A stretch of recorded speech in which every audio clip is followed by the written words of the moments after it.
मैं जिस घर से निकल कर यहाँ आया हूँ, मेरे पास करने के लिए सिर्फ और सिर्फ मेहनत है, सिर्फ मेहनत है। इसलिए मेरी गारंटी में दम होता है। भैया इलेक्शन कब का निपट गया और आप ये गारंटी वाली वीडियो दिखा रहे हैं? क्योंकि लल्लन भैया एक बार फिर जुमला पार्टी वालों की गारंटी चाइनीज माल से भी ज्यादा बेकार निकली।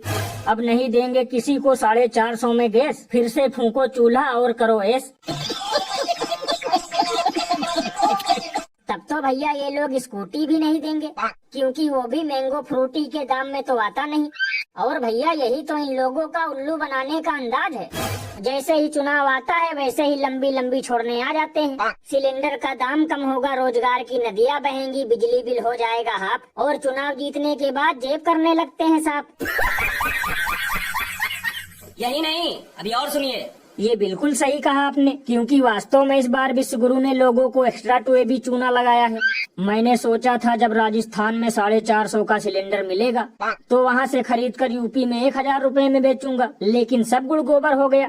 भैया इसीलिए तो लोग मजाक मजाक में कहते हैं, जो व्यक्ति अपनी बीबी की गारंटियों को पूरा नहीं कर पाया वो तुम लोगों की गारंटी कद्दू पूरा करेगा। टाइमर सभी बाकी। मैं मानता हूँ मोदी सरकार की भरपूर आलोचना होनी चाहिए, हर प्रकार से आलोचना होनी चाहिए। A few moments later. तो ये 3 तस्वीरें इस वक्त आपके सामने, कुछ डेटा आपके सामने हमने रखे हैं। अब तक कुल दोनों सदनों की बात करें 141 सांसद निलंबित किए जा चुके हैं।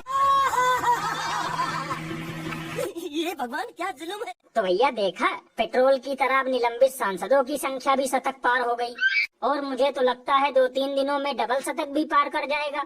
लल्लन भैया इसीलिए तो इस पर महान कवि बाबा लपेटू दास ने कहा है, जो भी सांसद करेगा लोकतंत्र की बात, तुरंत ही उसकी निकलेगी बैंड बाजा बारात।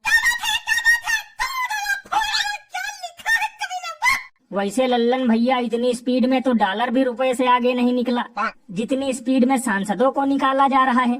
कुछ पता ही नहीं चल रहा शीतकालीन सत्र चल रहा है या सांसद निकालो सत्र। भैया इसीलिए तो लोग घनघोर बेइज्जती करते हुए ये कह रहे हैं, शुक्र है इन लोगों के पास सदस्यता छीनने का अधिकार नहीं है, वरना अब तक उसे भी छीन लेते। अरे बाप रे, ये तो धोती खोल रहा है। ये बिल्कुल सही बात है। जब कोई अपने हक अधिकार के लिए रोड पे प्रोटेस्ट करे तो उसे उठाकर जेल में डाल दो, और जब युवा नौकरी के लिए सड़कों पे उतरे तो उन पर लठ बरसाओ, और जब कोई सांसद किसी मुद्दे पर सवाल पूछ ले तो उसे बाहर का रास्ता दिखाओ। अब तो यही लगता है कि लोकतंत्र भी अच्छे दिन की तरह छूमंतर हो चुका है।